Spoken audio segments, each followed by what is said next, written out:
오늘의 사건 반장입니다. 난원에서 난 매매상에게 무차별 폭행을 당했다는 제보가 들어왔습니다. 가해자는 난원에 있던 난초들을 훼손했는데 피해 액수만 수십억 원에 달한다는 주장입니다.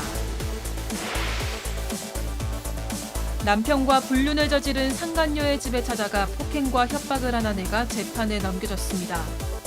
재판부는 아내의 행동이 가정을 무너뜨리려는 상간녀에 대한 분노의 표현인 점 등을 참작한다며 징역형의 집행유예를 선고했습니다. 미용실 원장이 식당을 찾아와 행패를 부리고 폭행을 했다는 제보가 들어왔습니다. 가해자는 사과도 없었고 맞고소까지 하려고 하는 등 적반하장의 태도로 나왔다는 주장입니다. 뾰로로 안녕하십니까. 내일은 한글날이네요. 한글을 사랑하는 사건 반장 이제 시작을 하겠습니다. 예, 진실 추적자 사건 반장 시작합니다. 지금 서울 용산경찰서 앞에는 많은 취재진과 유튜버들 저렇게 장사진을 치고 있습니다. 지난 5일 새벽 음주운전 사고를 낸 문다혜 씨 때문이죠. 경찰은 소환조사 일정을 조율 중이라는데 관심은 경찰 출석 모습이 과연 공개될 것인가 하는 겁니다. 경찰 공보 원칙대로라면 불가라고 합니다. 전직 대통령 가족이긴 해도 공인이랄 수도 없으니까요. 다만 전 국민적 관심이 쏠린 터라 어떻게 될지는 좀 더 지켜봐야 될 것 같습니다. 오늘 출연자 소개 올리죠. 예, 백다혜 아나운서, 양재열 변호사, 오윤성 순천향대 교수, 박지훈 변호사 나오셨습니다. 안녕하세요. 안녕하세요. 예, 흉악범 신상공개 사방과 함께 반드시 이뤄내자 하신 천창순 목영하님. 자, 어제 지하철 3호선입니다. 임신부가 서 있는데도 꿋꿋이 바닥만 쳐다보고 계시던 저 아주머니 반성 좀 하세요 하신 김대호님. 자, 부산 김해공항 주차타워예요. 엘베 앞에 주차를 해놓고 외국 나가버린 것 같아. 며칠째 그대로 저러고 있어요. 빨리 와서 차 빼 하신 이미영님. 자, 지난 주말 제주행 여객선에서 식당 앞 테이블 위에 저러고 있네요. 족 내려 하신 양영길님. 자, 한글날이 생일인 우리 엄마 권정숙 여사 생일 축하합니다. 사랑해 하신 유민정님. 자, 지난 토요일 인천 자월도 갔다가 벌에 쏘여서 쓰러졌습니다. 자월보건지소 양준모 선생님의 응급처치로 목숨 구했어요. 정말 감사합니다 하신 오삼남님. 자, 광주의 심인화님, 방배동의 김영자님, 최지원님, 원문관님, 민지원님 모두 사랑합니다. 자, 재미는 물론 의리로 함께하는 아세사바 뉴스 750. 예, 대한민국과 전 세계 동포 가족 여러분의 시선을 모아서 출발합니다.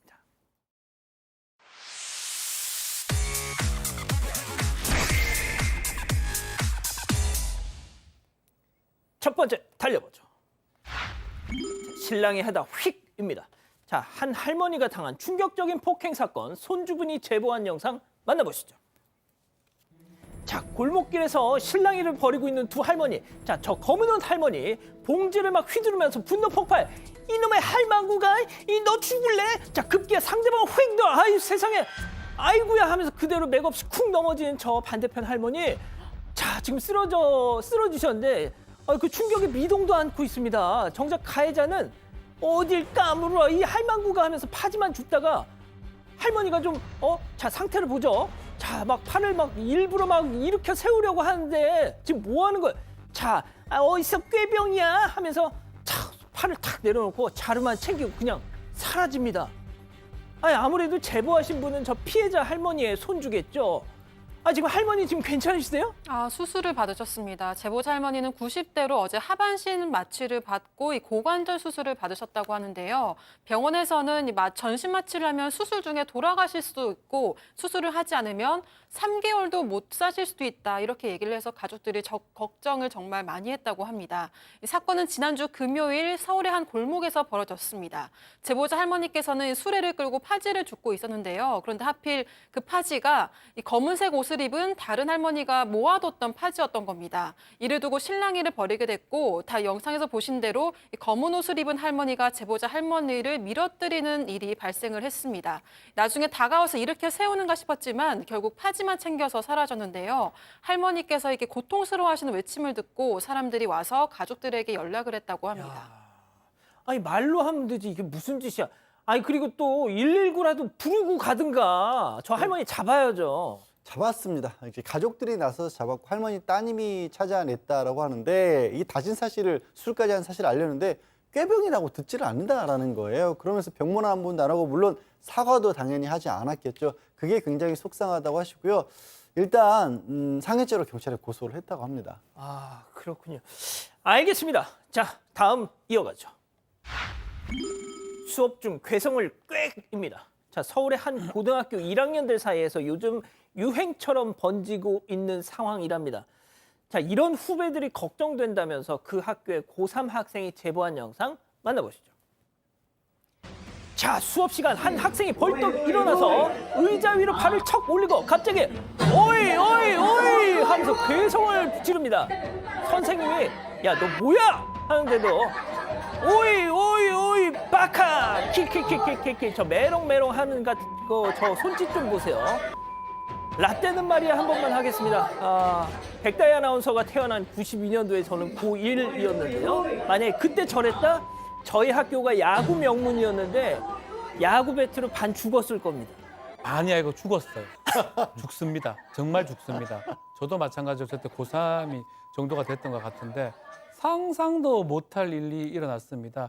이 기강 잡기 뭐 이렇게 표현하면서 이렇게 했던 건데 보면 자신이 지금 괴성을 지르면서 다른 학생하고 좀 다르다 이런 것들을 보여주기 위해서 하는 행동으로 보이고 또 마지막에 특히 좀 눈에 띄는 게 이게 일본 말이긴 한데요. 바카라고 얘기를 하면 바보라는 뜻입니다. 뭐 흔히 뭐 바카, 바카야로. 뒤에 야로 뭐 붙이기도 하지요. 그런 막 욕설이 되기도 한데 그 말을 하면서 선생님 수업하는 것을 방해하면서 이 제보한 사람 입장에서는 저거는 교권 침해에 해당할 수 있다라고 생각이 들고 3년간 이 선생님한테 수업을 들었다고 합니다. 이런 경우 너무 놀라워서 이걸 보냈다고 하는데 여기 말고도 다른 학생들은 진짜 그러네. 또 이상한 행동을 하는 건데 지하철하고 마트 같은 데 가서 괴성 지르고 물건 집어 던지는 게 유행했다고 해요, SNS에. 아마 이게 최근 학교 교실에서 하는 게 아닌가 생각이 들고 영상들이 있어서 지금 보냈다고 합니다. 다시 한번 말씀드리지만요. 1992년, 1993년 아닙니다. 2000년도까지 저런 행동을 하잖아요. 죽어요. 자, 오윤성 교수님, 저도 학창 시절에 정말 무지하게 맞았지만 이런 걸 보면 체벌이 꼭 나쁘기만 한 걸까? 어제 국가인권위원회에서 학생들 휴대폰 걷는 거 그 인권 침해 아니다 뭐 이런 판단도 나오긴 했던데 아니 체벌이 꼭 나쁘기만 한 걸까라는 자문을 해봅니다. 저게 외국 같은 경우도 저렇게 하지는 않아요. 왜 저런 현상이 벌어질까?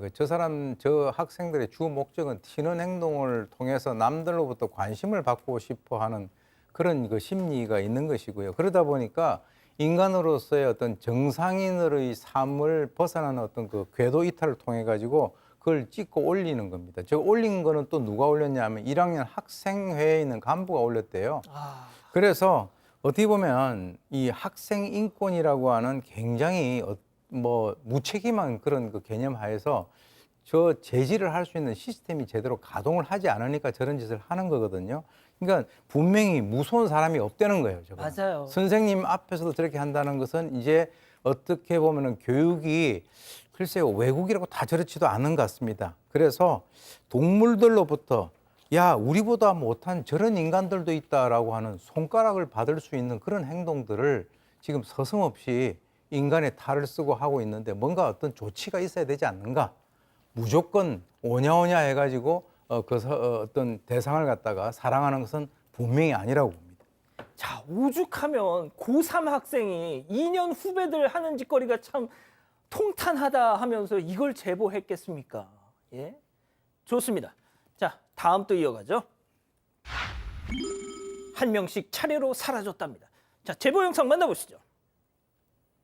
딸랑 가게 안으로 두 남성 입장합니다. 자리를 잡고 일단 앉아요. 그 뒤로 일행이 하나, 둘 계속 또 들어오죠. 자, 자리를 다 앉아가지고 4명이서 이제부터 한참을 부어라 마셔라 쭉 먹다가 잘 먹었다 하더니 이만 일어날까 하면서 한 명이 먼저 자리를 떠나요. 자, 저렇게 또 뒤이어서 계속 사람들이 나가는데 자, 한 명씩 쭉 나가다가 마지막 한 명이 자, 일단 저 사람 나가고 마지막 한 명이 남았는데 갑니다. 그냥 갑니다. 예. 다 갔어요. 담배 피러 간 거 아닙니다. 자, 양지열 변호사님. 미국 캘리포니아 사반 가족 지나 리님께서 캘리포니아 주법을 보내주셨는데 식대 950달러 기준으로 그 미만이면 최대 징역 6개월, 950달러 이상이면 최대 3년형에 달한다는 3년형에 처한다는 법조문을 보내주셨어요. 먹튀가. 예. 사실 우리나라에서도 따진다라고 하면 범죄가 충분히 될 수 있죠. 사기가 될 수도 있고 사기가 되지 않더라도 우리도 이제 과태료 부과 대상으로 삼고 있긴 한데요. 글쎄요. 지금 저 보신 건 캘리포니아가 아니라 우리나라 강원도 원주시의 한 감자탕 집이고 어제 일어난 일입니다. 보신 것처럼 50대씩 60대 정도로 추정되는 남성 4명이 들어와서 감자탕하고 소주 3병까지 맛있게 7만 원씩 드시고 나서 한 사람씩 일어나서 자리를 휙 뜬 건데 직원도 너무 당당하게 나가니까 담배 피러 가시나 보다라는 정도로 생각을 했다라고 합니다. 그게 아니었고 영원히 사라졌고요. 이 제보해 주신 사장님 가게에서 이런 일이 정말 종종 있었대요. 여러 차례 있어서 제발 좀 이런 일 좀 없었으면 하는 마음에 방송에 제보를 하셨다고 합니다.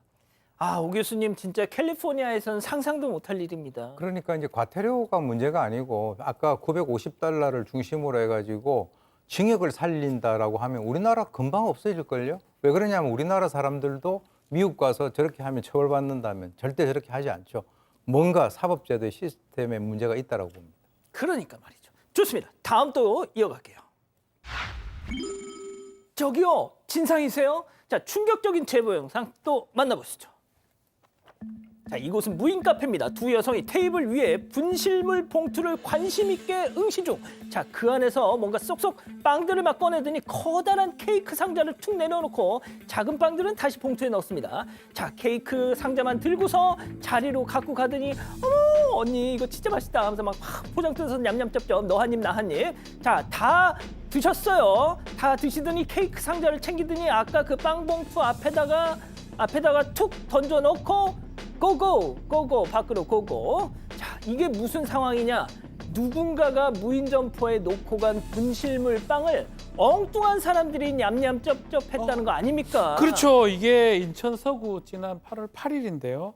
청소를 하다가 무인 카페에 누가 빵 봉투를 놔두고 간 걸 보고 메모를 써놓습니다. 먹고 싶은 생각이 들지만 꾹 참고 빨리 가져가세요라고 아마 분실물이라고 저 써놨어요. 분실물. 후딱 가져가세요. 아무나 가져가세요가 아니거든요. 이 메모는 사장님이 남긴 사장님 겁니다. 직접 쓰신 겁니다. 근데 문제는 이거를 갖고 누가 다음 날에 매장에 두 여성이 오더만 이 문구도 읽습니다. 읽은 다음에 보면 알겠지만 여러 개 빵이 있어요. 그중에 가장 맛있어 보이는 본인들 기준으로 아몬드 파운드 케이크 제일 밑에 있어요. 맛있어. 맛있어요. 엄청 맛있어요. 그러니까. 아몬드도 있고요. 케이크인데 그걸 싹 빼가갑니다. 싹 빼가간 다음에 다 먹지도 않아요.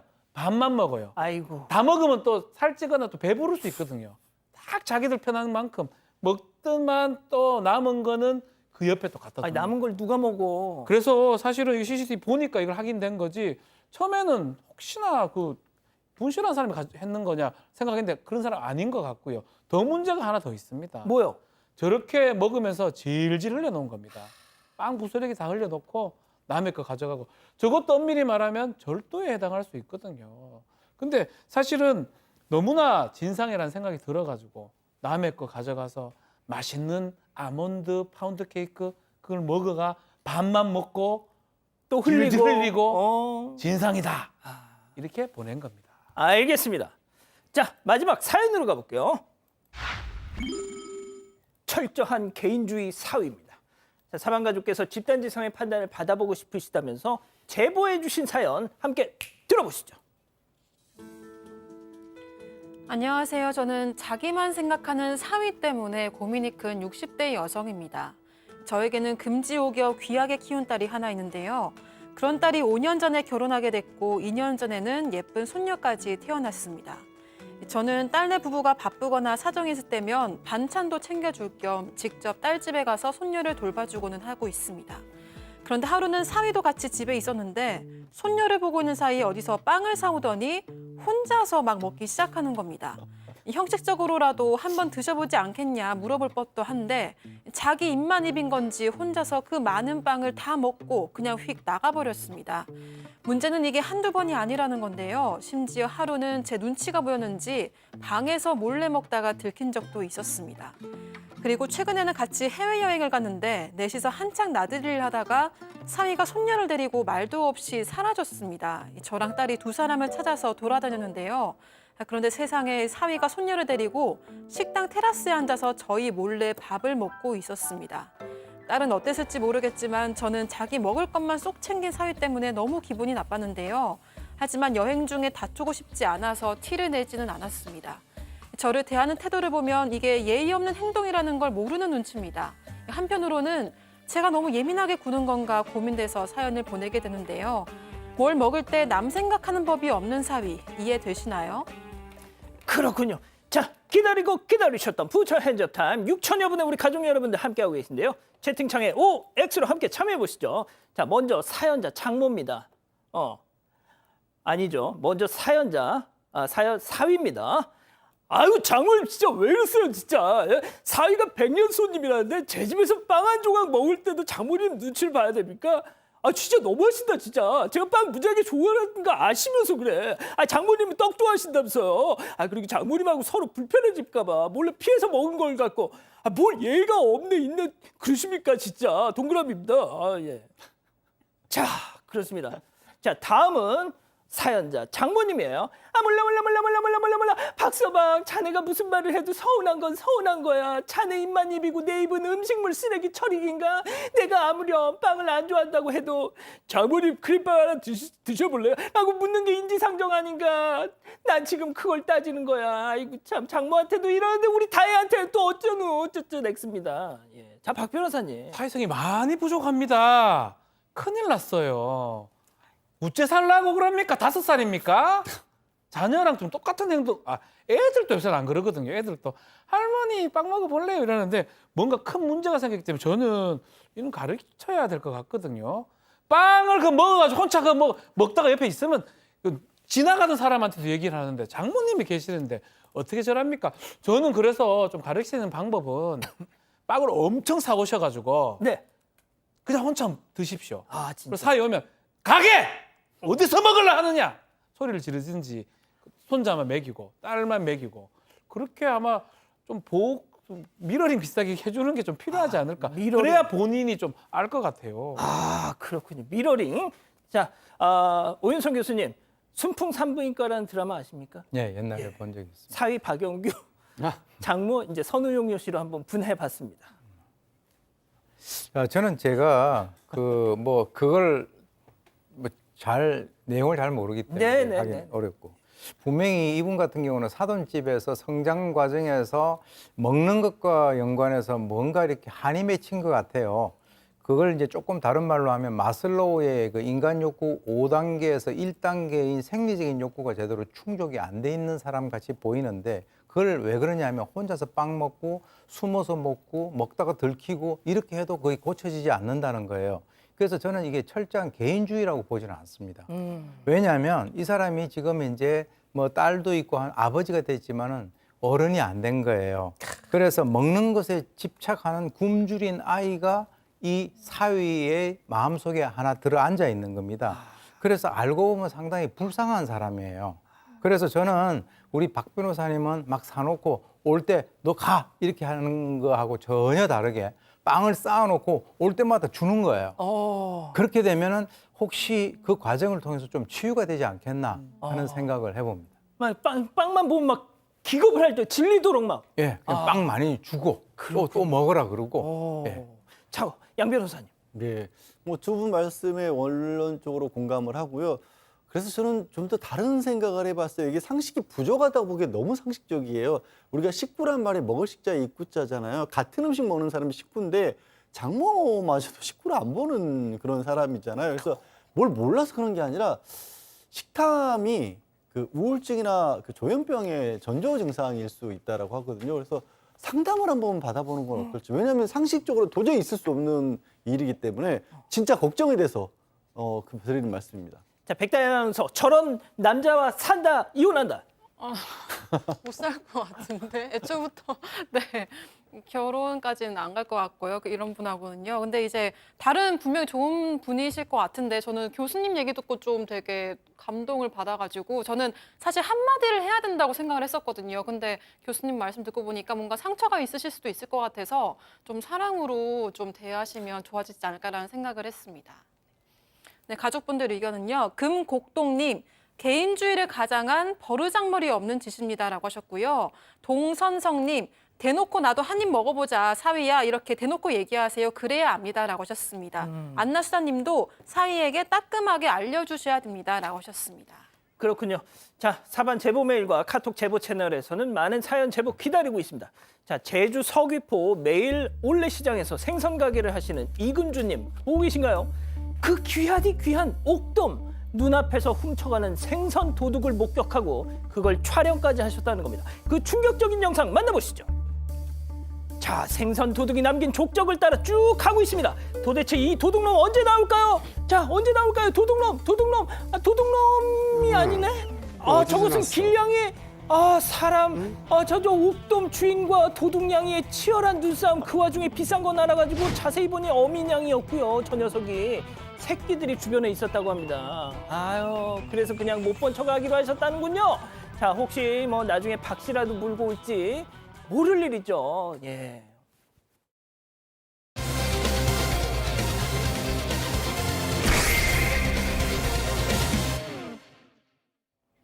서울 서초구의 한 난원입니다. 한 남성이 난초를 둘러보다가 갑자기 앉아있던 남성의 머리를 팔꿈치로 가격하는데요. 이어서 주먹으로 얼굴을 여러 차례 때립니다. 그리고 폭행은 멈출 줄을 모릅니다. 실신한 남성이 앉아있던 의자도 빼서 바닥으로 쓰러뜨린 후 발길질까지 하는데요. 대체 왜 이런 일이 벌어진 걸까요? 제가 그 CCTV 영상을 전체 다 봤는데, 이 정말 무슨 UFC 보는 것 같았어요. 폭행 상황이. 지금 가려진 걸 봐도 상당히 심각한 상황인데 네, 피해자와 가해자가 모르는 사이는 아니었습니다. 저 지금 피해자분은 70대 남성이고 난원에서 나는 이제 기르거나 뭐 이렇게 또 매입을 하기도 하고 뭐 애호가라든가 아니면 뭐 상인들에게 파는 그런 일도 하신다고 합니다. 그런데 지금 그 가해자도 한 30년 정도 전부터 아는 사이였대요. 30년 정도 전부터 오래된 사이고 5, 6년 정도 전부터는 이 피해자로부터 굉장히 많이 이렇게 난을 사기도 했답니다. 그런데 문제가 한동안 많이 난을 사다가 고가의 난을 사고 나서 대금을 못 치른 일이 좀 반복이 됐다라 그래서요. 그래서 한동안 아예 오지 마라라고 연을 끊었는데 지난 8월쯤에 연락을 해서 나는 한번 가고 싶다라고 했답니다. 그래서 또 이 피해자분이 그래 한번 와서 얘기나 좀 나누자라고 해서 오라고 했대요. 그래서 지난 8월에 이 난원을 찾았다가 저 가해자가 저렇게 폭행을 벌이는 일이 벌어진 겁니다. 자, 그 사건 당일 간만에 두 사람이 서로 앉아서 얘기를 좀 나눴대요. 그러다가 가해자가 갑자기 일어나더니 여기 있는 난 좀 구경하고 갈게 하더니 저 상황이 벌어졌다는 겁니다. 체크포인트 짚어보죠. 기절했는데도 퍽입니다. 피해자 얘기 직접 들어보시죠. 나를 보여주니까 내가 앞쪽을 보고 있는데 제 뒤로 와가지고 팔꿈치로 머리 부분을 내려친 거죠. 한테 연수방 맞은 것을 그 상황 기억을 제가 못합니다. 기절하고 그 다음날 11시에서 11시 반 사이에 깼으니까 깨어나서 보니까 뭐 안실이 엉망이 돼서 112인가 신고를 했죠. 자, 지금 폭행 후유증 때문에 이제 발음도 조금 정확하지가 않으신데, 자, 이 문제는 그 실신을 하셨대. 자, 그런데 실신한 이후에 폭행의 상황이 더 심해졌다. 네, 맞습니다. 피해자가 실신했는데도 폭행은 계속 이어졌습니다. 이 CCTV 영상을 보면요. 이 가해자는 의자에 앉아있는 피해자가 방심한 틈을 타서 이 뒤로 돌아간 뒤에 이 뒤통수와 얼굴을 연속으로 17차례 가격시키면서 기절을 시켰습니다. 의자에 앉은 상태로 피해자가 실신을 했는데요. 그런데도 바닥에 끌어내린 이후에 의자를 한쪽으로 치우고 발로 머리와 팔, 다리를 28차례 가까이 밟고 찼습니다. 이 피해자는 첫 폭행을 당한 이후 실신을 해서 어떻게 폭행을 당했는지 기억조차 하지 못하고 있습니다. 다음날 11시에 깨어났는데 머리와 가슴에 심한 통증이 느껴져서 112에 신고를 했다고 하고요. 이 피해자는 두부와 갈비뼈, 다리뼈 골절 등의 부상을 입었고 9일 동안 병원에 입원을 해서 수술과 치료를 받았습니다. 아니 지금 쓰러진 사람 머리를 발로 밟아요 지금. 그렇죠. 이 장면이 CCTV에 이렇게 고스란히 나왔기 때문에 알게 됐는데 지금 폭행하는 것도 문제지만 그 이후의 모습도 좀 충격적입니다. 이렇게 쓰러져 뭐 한 다음에 난을 가가지고 난초를 양손으로 이리저리 잡아 던지고 그냥 던지고 완전히 수십 차례 던진 행동을 반복했다고 하고요. 좀 전에 요 부분입니다. 아주 파헤칩니다. 예. 던지고 일부러 막 수십 차례 계속 이런 행동을 했다고 하고 그 이후에 피해자가 이제 쓰러져 있다가 움찔하는 모습이 좀 나오니까 예. 다시 피해자한테 다가가는 모습이 나옵니다. 다가가서 이렇게 던지다가 아 지금 화면 오른쪽에 쓰러져 있어요. 네. 나중에 이제 움찔하는 모습이 나오니까 어. 다가가서 이렇게 또? 가슴, 또 또? 허리, 팔꿈치, 무릎을 강하게 가격을 합니다. 머리를 살짝 드는 모습이 나오니까 머리를 세게 내려 밟습니다. 오. 그래서 나중에 발길질이 계속 이어졌는데 움직이지 않으니까 피해자가 그때 방치한 다음에 밖으로 빠져나갔다고 합니다. 야, 이거 사람을 아예 죽이려고 작정을 했던. 자, 피해자는 난을 키우는 일만 30년을 했답니다. 애지중지하던 난까지 아까 보셨다시피 막 이렇게 그냥 못 쓰게 팔 수가 없게끔 뿌리째 뽑힌 모습을 본 겁니다. 자, 피해자 얘기 이어서 들어보시죠. 별도시키고 가져간 금액이 한 150억 정도 되고 150만 원이 아니라 150억이란 말씀이세요? 피해 금액이?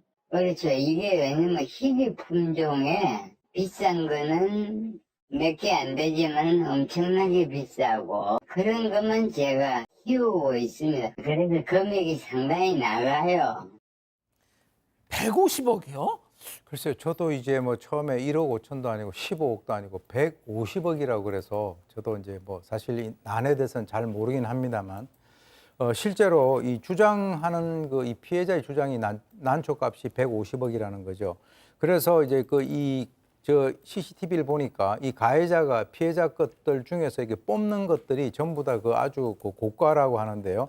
뭐 태황, 홍화소심, 황두소심 이런 것들의 정확한 어떤 시세라고 하는 것이 난의 형태, 크기, 색상에 따라 다르지만은 저게 한 촉당 1억 정도 가격이 형성이 돼 있다는 거예요.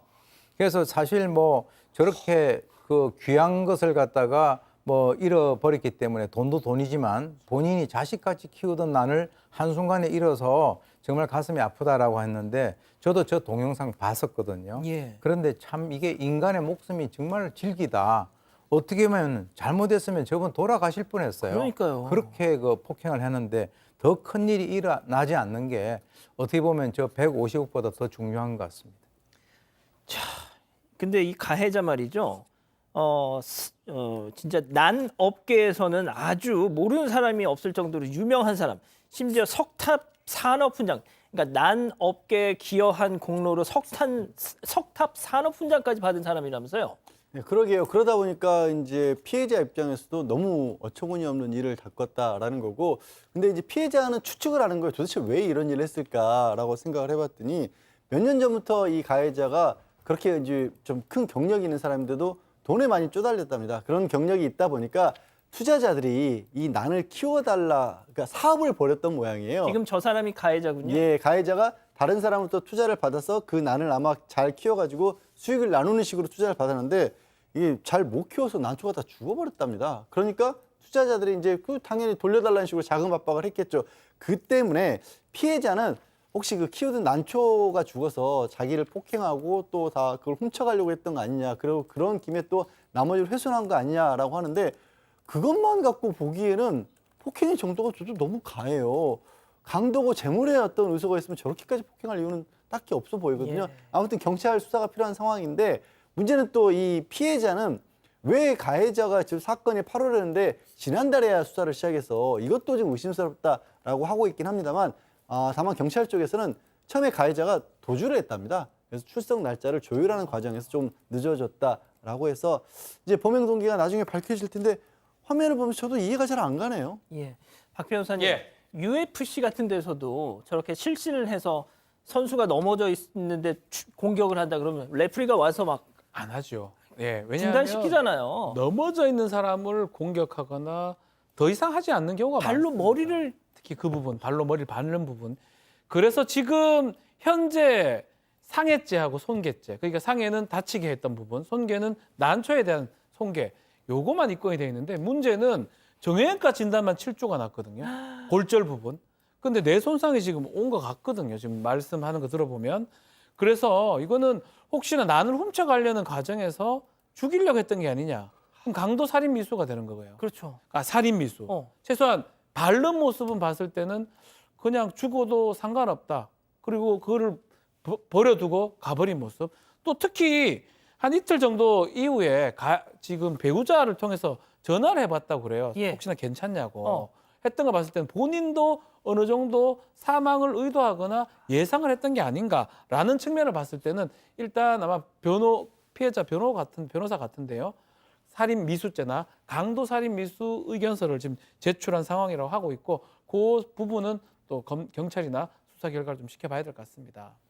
양 변호사님 계속 그 박 변호사님 설명하실 때 고개를 갸우뚱하셨는데 이게 무슨 의미이신가요? 아, 저 가해자가 이 팔을 휘두르고 있는 모습이 그러니까 사람에 대해서 폭력을 좀 행사해 본 경험이 있는 사람처럼 보여요. 그렇게 막무가내로 하는 것 같지 않고 머리를 정확히 보고 지금 치는 모습이 여러 번 나와서 더 충격적이었어요. 참고로 양지열 변호사님이 이제 그 운동을 좀 하시잖아요. 예, 그래서 예. 이제 그런 차원에서 그런 차원에서 말씀드린 겁니다. 너무 이상해요. 그러니까 말이죠. 경찰 수사를 좀 지켜봐야 될 것 같습니다. 자, 첫 번째 사건 이렇게 정리하고요. 두 번째 사건 이어갑니다.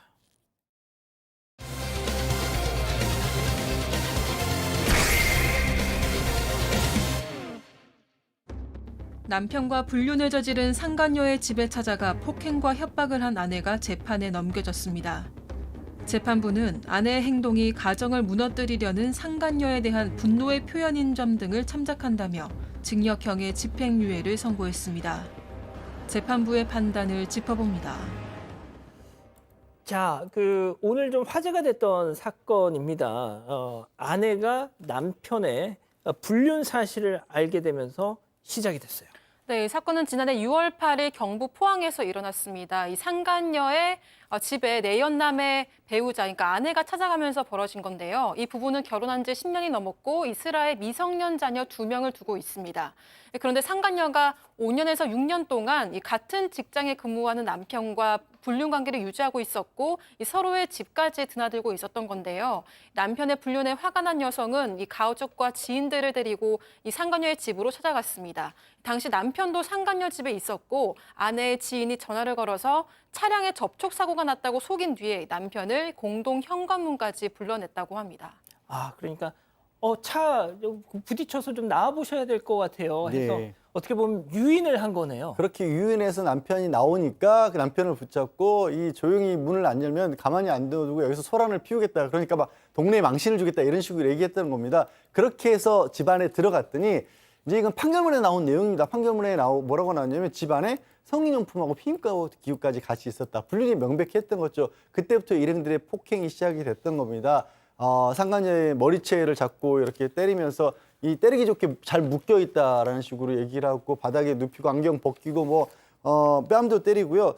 그다음에 도대체 이거 또 어떻게 물어낼 거냐, 재산 얼마나 있느냐, 퇴직금 얼마나 나오냐, 각서 써서 돈 얼마 내겠다라고 해라라고 하기도 하고 집안에 있던 흉기를 가져와서 저 집에 이제 그 고양이가 있었던 모양이에요. 예. 그 고양이도 해치겠다라는 얘기도 하고 아이고야.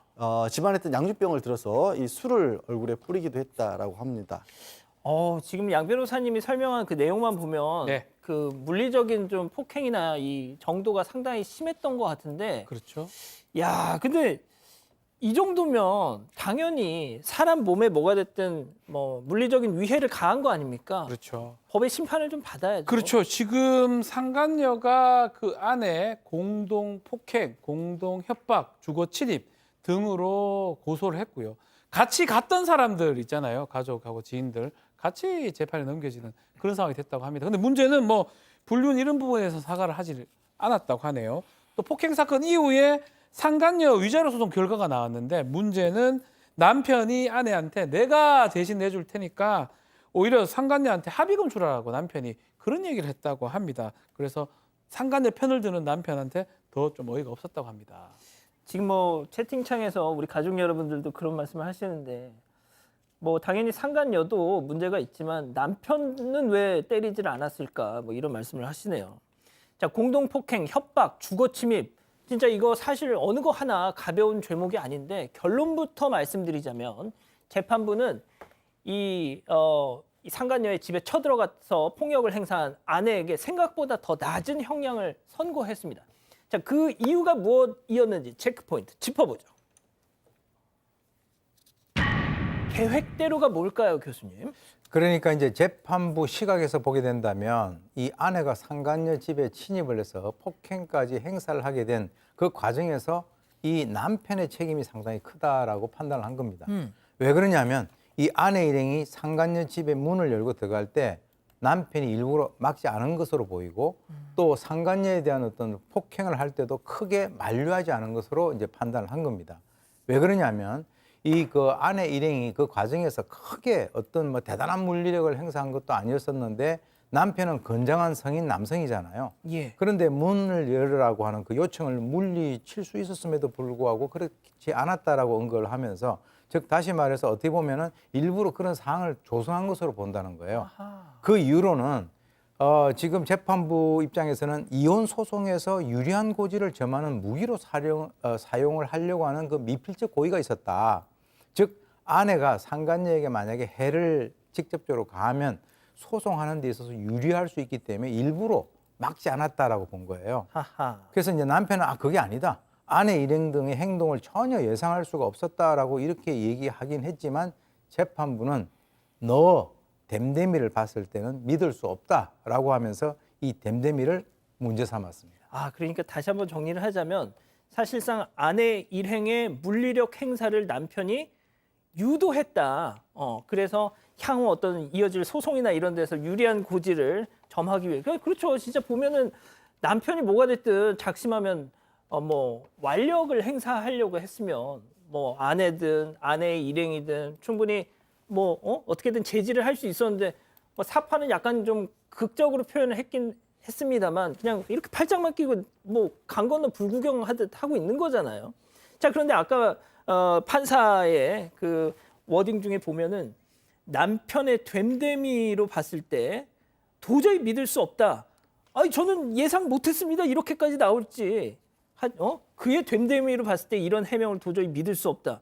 이게 무슨 얘기일까요? 그러니까 남편이 연애부터 결혼 출산까지 아내와 함께한 시간이 20년이라고 합니다. 또 아직 이 미성년자인 아이들을 저버리고 상간녀와 불륜 관계를 이어온 건데요. 결국 아내는 혼자서 자녀 2명을 키워야 했던 겁니다.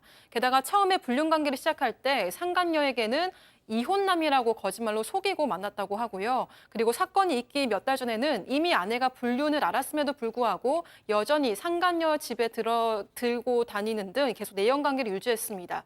또 이 상간녀에게도 아내와 이혼하고 오겠다 이런 말까지 했었다고 합니다.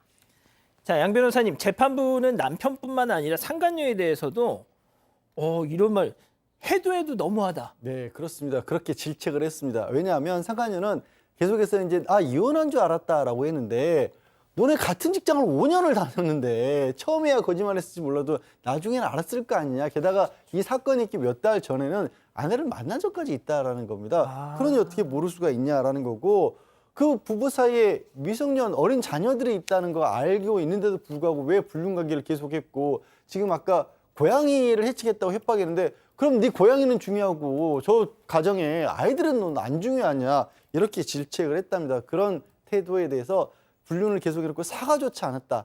도저히 이거 내가 묵과할 수 없다. 이렇게 사실 피해자로 선 거거든요. 법정에. 이 말만 보면 피고인으로 선 것 같아요. 자, 박 변호사님, 예. 보통 사건 반장에서 무슨 사건을 전할 때 판사님들이 욕 많이 먹거든요. 네. 지금 채팅창에선 이 제대로 된 판사다. 그렇죠. 양형 이후에 피해자 얘기를 또 피해자를 이렇게 혼내거나 질타하는 경우가 거의 좀 드문데 그럼에도 불구하고 지금 아내도 지금 범죄예요. 사실은 공동폭행, 공동협박, 재물손괴 등등 주거침입 등등 아주 중대한 범죄를 저질렀다고 봐야 되는데 그럼에도 불구하고 왜 남편이 또 상간녀가 왜 이렇게 당당하냐 이런 게 재판에 반영이 된 것 같습니다. 그러다 보니까 그 범죄가 대다수 유죄가 됐고 특히 그 반려묘를 흉기로 위협했다는 부분은 뭐 무죄가 나왔습니다. 나머지는 유죄가 됐음에도 불구하고 실형이 되지 않고요. 징역 4개월에 집행유예 1년, 또 옆에 있는 사람들도 벌금형이나 이런 데 집행이 거쳤는데 이유가 뭐냐면 가정을 무너뜨리려는 상간녀에 대한 분노의 표현, 또 위자료를 받으려는 과정에서 벌어진 일침을 그 일임을 참작했기 때문에 강하게 처벌하지 않고 이런 것들이 반영해서 집행유예로 처벌한다고 한 것입니다. 자, 오 교수님이 좀 정리를 해주시죠. 예, 이제 사실 이 폭행 피해자인 상간녀 같은 경우가 범죄 발생에 그 상당한 책임이 있다. 즉 다시 말해서 피해자 학적인 측면에서는 이 피해를 갖다 유발했다라고 보는 거예요.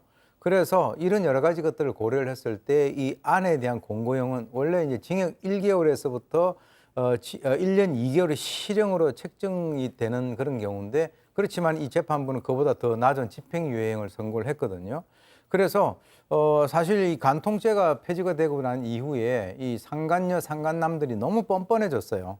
그러니까 이제 사실 뭐 이렇게 정도로 뭐 형법으로는 간통죄로 처벌하지 못하지만 이 외에도 문제를 유발한 그 당사자들이 민사소송 과정에서 그야말로 충격을 받을 정도의 엄청난 그 금전적 손실을 받도록 대가를 지불하는 방향으로 가야만 사회 정의가 뭔가 실현이 되지 않겠는가. 요즘 들어서요, 이 그 간통과 연관돼서 그 상간녀, 상간남이 너무 뻔뻔해졌습니다.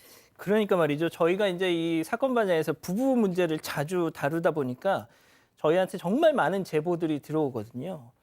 근데 정말 여러분들이 상상도 못할 그런 내용들 저희가 많이 순화해서 전해드리는 경우가 대다수입니다. 정말 제가 그런 걸 접할 때마다 느끼는 것이 이 외도, 불륜, 정말 이 배우자의 이 정신을 무너뜨리는 정말 파괴 행위다. 저는 정말 단언하게 되더라고요. 자, 두 번째 사건 정리하고요. 세 번째 사건 이어갑니다.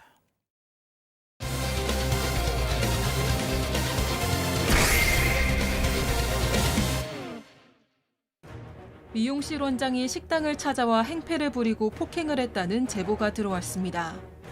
가해자는 사과도 없었고 맞고소까지 하려고 하는 등 적반하장의 태도로 나왔다는 주장입니다. 무슨 일이 있었던 건지 알아봅니다.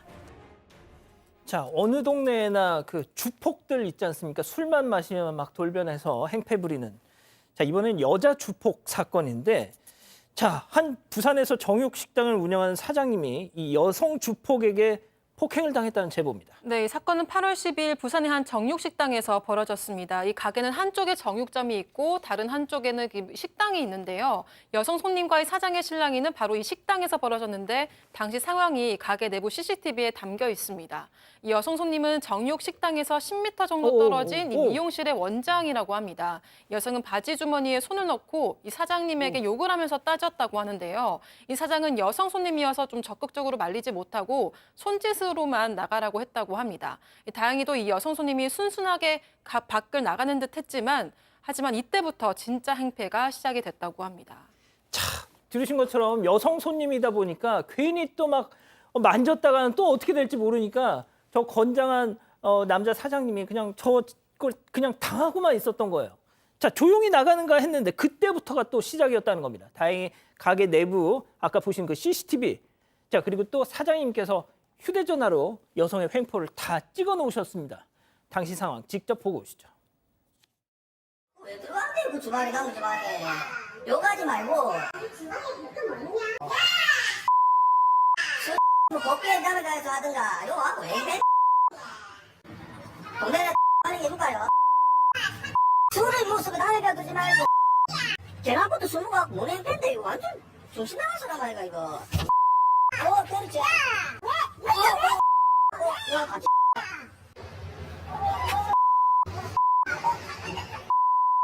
자, 박 변호사님, 제가 이거 원본 영상을 봤는데 와, 만약에 제가 저 남자 사장님 같았으면 제가 사건 반장에 나왔습니다. 그렇죠. 그렇게 되면 때리게 되면 싸움이 나는 거거든요. 싸움은 마찬가지입니다. 누가 먼저 공격한다 하더라도 또 여성이기도 하면 또 성적인 부분도 생길 수 있기 때문에 같은 범죄가 될 가능성이 있습니다. 지금 보면 이 여성 주방에 자꾸 들어오려 하면서 왜 못 보게 하냐고 하면 욕설을 했다고 하고요. 지금 보면 이 휴대전화로 사장님 얼굴을 좀 가격하는 모습도 보이고 휴대전화를 여러 번 던지기도 합니다. 오, 던졌어. 예, 저 모습이죠. 몸을 또 밀치기도 하고 발길질도 계속하고 이때 휴대전화 완전 박살났다고 해요.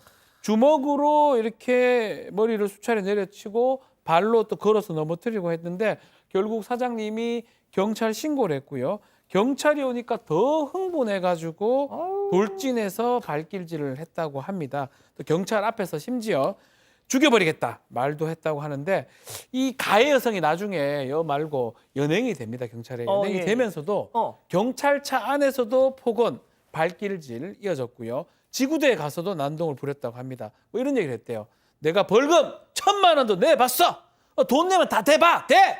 그 경찰한테 욕설도 했다고 하는데 일단 지구대 진술서 작성한 다음에 가해 여성 풀려났고 다음에 나와서 또 술 마신 걸로 알려졌습니다. 방금 박 변호사님 그 1,000만 원 내봤어 이게 꼭 이 범죄와의 전제에서 너 남천동 살자 이거랑 약간 톤이 좀 비슷했어요. 경상도 쪽이라서 그렇습니다. 예. 예. 자, 이 저녁 장사가 한창이어야 할 시간에 술 취한 손님의 느닷없이 저렇게 욕설에 폭행까지. 사장님 입장에서 완전 날벼락. 자, 이 여성과의 갈등, 바로 이 여성의 이 한마디에서 시작됐다는 겁니다. 체크포인트 짚어보죠. 얼마면 되겠니? 자, 이 가을 동화에서 원빈 씨가 이 송혜교 씨를 벽에 딱 몰아놓고 했던 그 유명한 대사 아닙니까? 뜬금없이 고깃집에서 왜 이야기가 나왔을까요? 사장님 얘기 들어보시죠. 맨 처음에 시작은 저한테 오셔가지고 이제 술을 같이 한잔 먹자, 계속 먹자고 이렇게 부탁을 하시더라고요. 안 먹는다고 이렇게 이제 거부를 하니까 이제 남자 직원한테 네가 대신 먹어라, 네가 내 옆으로 와서 술을 먹자 이렇게 하다가 남자 보고 이제 뭐 얼마 주면 되겠냐, 이제 뭐 술 먹으면 뭐 팁을 주겠다는 의미일 수도 있고. 처음에 막 저한테 술을 먹자더니 제가 근무 중에서 술을 먹을 수가 없다고 하니까 저한테 막 얼마면 되냐면서 내 돈 많다, 이게 얼마면 되는데 이런 식으로 말을 하더라고요. 나쁜 뜻으로 막 몸 팔고 이런 사람도 아닌데 남자랑 술 먹으면은 돈 내고 뭐 그런 데나 같이 와가지고 그런 식으로 말하니까 기분이 굉장히 나쁘더라고요. 너무 싫다 진짜. 그러게요. 이게- 성희롱 아니고. 그러게 좀 부연 설명을 드리자면 저희가 정육식당이라서 고기를 파는 그 정육점 공간이 있고 거기서 사서 이제 옆에 가서 고기를 먹는 식당 공간이 있는 거예요. 근데 정육점에서 사장님한테 고기 살 때부터 그 술 나랑 같이 먹자 이거 사면 이라고 얘기를 했답니다. 사장님이 아니 정중하게 거절하니까 또 이제 옆에 같이 일하는 직원한테도 그럼 네가 내 옆에 와서 술 마시라 그랬는데 이 직원도 정중하게 거절을 했대요. 예. 그럼 알았다라고 하고 정육점에서 고기를 샀는데 사서 식당으로 가면 그 식당에 고기 굽는 데로 가야 되는데 들고 좀 주방에 들어간 겁니다. 주방에 들어가서 주방에 있는 남자 직원한테 그럼 네가 먹어라. 얼마면 되겠냐. 나 돈 많다. 돈 줄게. 얼마면 돼. 이렇게 얘기하면서 지갑을 꺼내서 돈을 이렇게 지금 보여주는 겁니다. 지금 그 장면이네요. 예, 그래서 지갑 들었네 지금. 네, 직원이 정중하게 거절을 했대요. 거기서 거절을 하고 나니까 그다음부터 아까 저희가 처음 봤던 그 욕설하면서 이제 때리고 막 이런 장면이 거기로 이어졌던 겁니다. 오 교수님, 왜 저러고 살아 진짜. 근데 뭐 사실 저것으로 끝났으면 다행인데 사실은 좀 더 이제 문제가 더 있습니다. 계속해서 식당 주방에 자꾸 들어가려고 한다는 거죠. 예. 그래서 설거지를 하고 있는 여자 직원 옆에서 서성이고 지금 저런 식인데 예. 근데 그 이유가 아주 충격적입니다. 어떤요? 자기가 아마 틀니를 끼고 있었나 봐요. 그래서 그걸 갖다 저기서 저 녹색 씻겠다. 저 녹색 통이 틀리통이군요. 네, 틀니를 씻겠다. 싱크대에 좀 씻겠다 그러니까 사장님이 기가 막히잖아요. 여기 식당이고 위생상 안 좋게 왜 남의 주방에서 그러냐, 나오시라 이렇게 했더니 처음에는 안 씻고 주방에서 다시 틀니를 갖다가 이렇게 쑥 이렇게 착용을 합니다. 그러다가 다시 돌아가지고 다른 틀니를 갖다가 주방 싱크대에 확 담아버렸어요. 그리고 하는 소리가 내 틀니 내가 씻어 끼겠다는데 네가 뭔데 나에게 뭐라 하냐라고 화를 내면서 사장을 향해서 이놈저놈 해서 욕을 퍼보면서 같이 술도 안 마시고 눈에 뵈는 게 없다. 너 돈 좀 벌더니 싹수가 없어졌다. 이렇게 해서 이제 할 수 없이 이 그 사장님이 경찰에 신고를 하게 됩니다. 그런데 이 이후에 나중에 폭행을 하고 경찰서에 가가지고도 이제 그 난동까지 이어졌는데 글쎄요, 저분이 틀니를 했다라고 하는 걸 보니까 나이도 좀 있는 것 같은데 글쎄요, 그 저 여자분 그동안의 인생을 갖다 어떤 식으로 살아왔는지 대강 짐작이 가는 그런 부분입니다. 아니 내 틀리 내가 씻는 게 문제가 아니라 니네 집에 가서 집에 씻어야죠. 어? 상식. 예. 어? 상식 아니겠습니까? 어. 더 지금 사장님이 화가 나는 부분은 아직까지 사과를 안 했다고 해요. 경찰서 다녀온 이후에 왜 결제했냐라고 또 따졌다고 하고 다음 날에 또 식당으로 찾아왔다고 합니다. 많이 아파요라고 얘기하면서 또 결국 그 결제 취소해달라고 해서 사장님이 취소를 해줬다고 하는데 그 이후에 2주간 아직까지 아무런 연락도 없다고 합니다. 근데 문제가 좀 있습니다. 주변의 손님 얘기로는 이 여성이 다르게 얘기를 하는 것 같아요. 술 한잔 하자고 하는데 경찰에 고발당했다라고 하면서 벌금 조금 내면 된다. 나 아는 오빠들 많다 경찰에. 오빠인가요? 동생 아닌가요? 어쨌든 그 여성이 경찰에 나도 많이 맞아서 막 고소할 거다라고 얘기했는데 아마도 이런 CCTV라든지 뭐 없는 줄 알고 했던 것 같습니다. 그래서 사장님이 이 CCTV를 뽑아서 발췌해서 경찰에게 제출했고요. 아마 이것 때문에 본인이 지금 다 처벌받을 수 있는 그런 상황으로 보입니다. 자, 이분의 오빠면은 다 정년퇴직을 하셨죠. 자, 증거 영상이 있는 줄 모르고 맞고 손에 쌍방이네 이렇게 하다가 저 빼박 영상을 딱 봐버린 겁니다. 과연 여성 태도 바뀌었을까요? 사장님 얘기 들어보시죠. 식혜 한 통을 딱 들어가가지고 사과하러 오신 게 아니라 이분은 일을 이렇게 됐지만 한 달 같이 있고 하니까 좀 고소치하 해달라. 내가 미안했다. 고소치하 해줘. 제가 영상을 어제 봐서 지금 사과를 하러 온 거다. 그래서 제가 사장님 지금 일이 일어난 지가 2주가 지났습니다. 그럼 영상을 안 보고 했으면 뭐 쌍방이라든지 고소를 하셨겠네요. 그러니까 아무 말씀 안 하시더라고요. 그래서 나가시라. 그리고 영상 마지막에 보시면 뭐라 하면서 그냥 궁시렁궁시렁하면서 뒤돌아서 나가시거든요. 휙 돌아서 나가세요. 사람 안 변합니다. 예. 저게 이제 영상 보고 사실은 뭐 태도가 급 비굴하게 된 건데요. 경찰 조사를 받고 나면 바로 다음 날 뭘 들고 왔냐면 식혜를 한 통을 들고 왔대요. 그래서 내가 영상을 어제 보니까 좀 폭행을 한 것 같네요. 좀 폭행한 게 아니죠. 지금 사과하러 온 거다. 마치 이제 폭행 기억이 전혀 안 나는 듯한 그런 얘기를 하면서 근데 실제로 만취 상태도 아니었고 아까 이게 폭행하는 걸 보게 되면은 막 아주 기가 나서 그냥 길길이 날뛰는 그런 것인데 실제로 사장님은 이 가해성이 뭐라고 그랬냐면 내 잘못은 했지만 상가에도 같이 있고 하니까 뭐 고소 좀 취하해 줬으면 좋겠다. 그런 문제 안 되지 않겠느냐라고 이렇게 얘기를 했다는 거죠. 그런데 사실 이 사장님이 너무 이제 그 당해서 들은 척도 안 하고 있으니까 점점 흥분하더니 나중에 그냥 그 식혜를 또 놔두고 가는 것도 아니고 또 들고 나갔다는 거예요. 그리고 이제 검찰 송치를 하기 직전에 또 한 번 과자를 들고 찾아왔는데 이 아예 그냥 이 사장님은 상정조차 안 했다라고 하는데 이 식혜, 과자 참 저렴하게 사건을 갖다 무마하려고 하는 것이 보입니다. 자, 양 변호사님 저 딱 식혜 들고 가게 들어올 때 죄송합니다. 막 약간 이런 모습으로 들어왔다가 허리를 굽혔죠. 그걸 왜 또 놓고 놓고 가야지. 그러게요. 사과하고 미안하단 말. 사실 지금 이미 재판 받고 있거든요. 그러니까 재판에서 본인에게 유리한 판결을 얻기 위해서라도 사과라도 해야 되는데 그것조차 하기가 싫은데 문제는요. 저 여성이 운영하는 미용실하고 사장님 가게하고 딱 10m 떨어졌답니다.